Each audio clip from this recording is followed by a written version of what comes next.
बड़ी डी के अंदर फाउल होंगे तो मिलेगा पेनाल्टी किक मिलेगी, और बड़ी डी के बाहर होंगे तो आपको डायरेक्ट किक मिलेगी। क्वेश्चन बदलता है बहुत, पूछेगा कि आपका पेनाल्टी किक कब कब दी जाती है या आपका डायरेक्ट किक कब कब दी जाती है। 9 प्रकार के फाउलों में थूकना, गाली देना, खोपड़ी मार देना, लंगड़ी मार देना, नेकर खींच देना, मतलब इस प्रकार के आपके 9 प्रकार के फाउल हैं। ठीक है, कभी कभी वो आप देखते हैं कि थूक देते हैं, ठीक है, वो भी आपका भयंकर अपराध में आता है। लंगड़ी मार देते हैं, कोहनी मार देते हैं। तो कुल मिला के 9 प्रकार के फाउल, 9 पेनल ऑफेंस, 9 प्रकार के फाउल करने पर अगर आपने वो फाउल बड़ी डी के अंदर किया है, मतलब पेनाल्टी एरिया 44/18 के अंदर किया है, तो मिलेगा पेनाल्टी किक मिलेगी, और पेनाल्टी एरिया के बाहर किया है तो आपको डायरेक्ट किक मिलेगी, मतलब प्रत्यक्ष किक मिलेगी।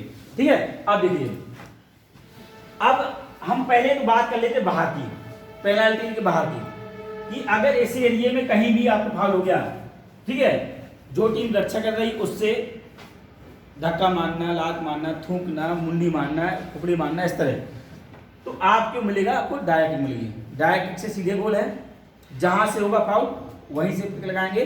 ठीक, अब हम सीधे पेनाल्टी पे आते। अब अगर इस एरिया में जो आपका 44/18 का है, इस एरिया में कहीं भी आपके 9 प्रकार के फाउलों में से किसी एक प्रकार का फाउल हो जाता है, कोई एक गलती होती है, हैंड भी हो गया, ठीक है, इस एरिया में, तो आपको मिलेगी पेनाल्टी किक मिलेगी। पेनाल्टी किक मिलेगी, कुछ समझता है कि पेनाल्टी किक दी जाती है, तो आपको रखना है कि पेनाल्टी एरिया के अंदर किसी प्रकार के फाउल होने पर पेनाल्टी किक दी जाती है, और किसी प्रकार 9 प्रकार के फाउलों में। अब देखिए, अब ये पेनाल्टी किक तो मिल गई आपको, अब लेते कैसे हैं, कब कब दी जाती है और कैसे कैसे ली जाती है। ये आपका है पेनाल्टी स्पॉट है, ये हमारा, ठीक है, ये पेनाल्टी स्पॉट है। इसमें सिर्फ गोलकीपर और किकर रहेंगे, पहली कंडीशन, गोलकीपर और किकर रहेंगे। ये गोलकीपर रहेगा हमारा, ये गोलकीपर रहेगा, और यहां हमारा किकर रहेगा। जब एक आपका गोलकीपर रहेगा और आपका एक किकर रहेगा जो किक लगाने वाला होगा, बाकी सारे प्लेयर पेनाल्टी आर के बाहर होंगे। मैंने ये बनाया था, उसके यूज अब समझ में आएगा कि ये कितनी दूरी है, 10 यार्ड। अगर ये ना बनता तो बंदा इसकी लाइन पे खड़ा रहता है, वो आइडेंटिफाई नहीं होता कि कहां खड़ा हुआ है, 10 यार्ड खड़ा हुआ है, 5 यार्ड खड़ा हुआ है। इसलिए ये आपका डूरिंग पेनाल्टी किक के दौरान ओवरऑल प्लेयर आपका पेनाल्टी आर्क के बाहर करेंगे। ये क्या हमारा है, पेनाल्टी आर्क, 10 यार्ड हो गया, 10 यार्ड हो गया, 10 यार्ड हो गया, यहां तो आपका ऑलरेडी है ही वो। ठीक है, तो कहना है कि पेनाल्टी किक के दौरान सिर्फ किकर, किक लगाने वाला, और गोल कीपर रहेंगे। किकर लगाने से सारे प्लेयर हमारे आपका आउट ऑफ पेनाल्टी आर्क के बाहर रहेंगे, मतलब 10 यार्ड की दूरी पर रहेंगे। 10 यार्ड होगी ना, हो गया ये सब चीज। अब ये किक लगाएगा और उस दौरान गोलकीपर पहले फिक्स रहता है, अब मूव कर सकता है, वो क्या कर सकता है, मूव कर सकता है गोल लाइन पर। ठीक है, अब किक लगाएगा, गोल हो गया तो गोल, नहीं तो बस। ठीक, इतना। अगर इसी दौरान फिर फाउल हो गया, इस दौरान फाउल नहीं होता है, ठीक है, आपको याद रखना है कि बॉल आपका सीधे गोल में आएगी या तो आपका गोल नहीं होगा।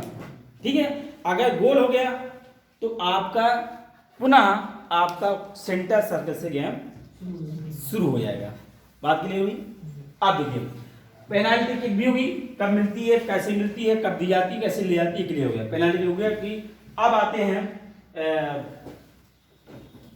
अब देखिए, एक मिनट, अब देखिए, ये तो हमने बात की थी गोल लाइन की, ये बात की हमने गोल लाइन की कि गोल लाइन पे बाहर जाने पर एक कंडीशन हुई, पेनाल्टी किक मिलेगी, कॉर्नर किक मिलेगी, सॉरी पेनाल्टी किक तो आपके पेनाल्टी जो फाउल होता है, जब गोल लाइन से बाहर जा रही थी बॉल तो हमने क्या मिला था, हमको गोल किक मिली थी और कॉर्नर किक मिली थी। अब और पेनाल्टी ये भी हो गया। अब बचता है हमारा साइड लाइन पे।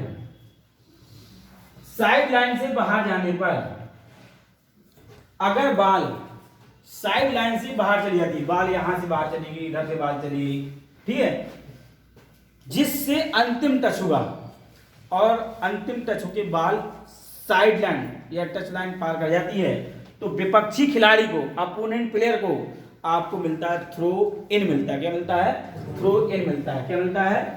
थ्रो इन मिलता है। थ्रो इन, थ्रो इन कहा जाता है जहां से बाल हमारी बाहर गई थी, जैसे इधर से बाल बाहर गई तो इधर से ही अपोनेंट को थ्रो इन मिलेगा। थ्रो इन जब करते हैं तो आपकी बाल ऊपर से आती है, ऐसे फेंक जाती है। थ्रो इन में हमारे दोनों पैर आपके ग्राउंड में टच होना चाहिए, ऐसा नहीं कि आप आओ उड़ के मार दो, ठीक है, तो फाउल हो जाएगा वो, ठीक है। थ्रो इन में भी अगर आपने बाल थ्रो इन की है और थ्रो इन के बाद अगर आप डायरेक्ट बाल को खुद टच नहीं कर सकते हैं, सेम आपका कंडीशन आ गई। आपने थ्रो इन किया है तो आप तुरंत बाल को किक नहीं लगाएंगे, कोई टच पे कर लेगा, चाहे ऑफेंस करे चाहे डिफेंस करे, उसके बाद आप किक लगाएंगे तो सही है। अगर आपने टच कर लिया है तो आपको विरोधी को क्या मिलेगा? इनडायरेक्ट किक मिल जाएगी, अप्रत्यक्ष किक मिलेगी। जब हम थ्रो इन करते हैं तो ऐसे आते हैं, जैसे हम दोनों के ऐसे आए और सके देन ये मारते हैं, ठीक है, उस समय हमारा पूरा पैर जमीन पर होना चाहिए, ठीक है। आप ऐसे भी कर सकते हैं, बल्कि हमारे दोनों पैर जमीन पर होना चाहिए। थ्रो इन से सीधे गोल नहीं होता है, थ्रो इन से सीधे गोल नहीं होता है। थ्रो इन की कंडीशन में विपक्षी खिलाड़ी 2 मीटर की दूरी पर रहेंगे। जब हम थ्रो इन करते हैं ऐसे नहीं तुरंत ऐसे बस गार्ड की तरह खड़े जाओ, तो थ्रो इन कंडीशन में आपका 2 यार्ड की दूरी पर विपक्षी खिलाड़ी रहेंगे। थ्रो इन भी हो गया, कॉर्नर किक भी हो गई, पेनल्टी किक भी होगी, अप्रत्यक्ष किक भी हुई, प्रत्यक्ष किक भी होगी। अब इसमें आता है आपका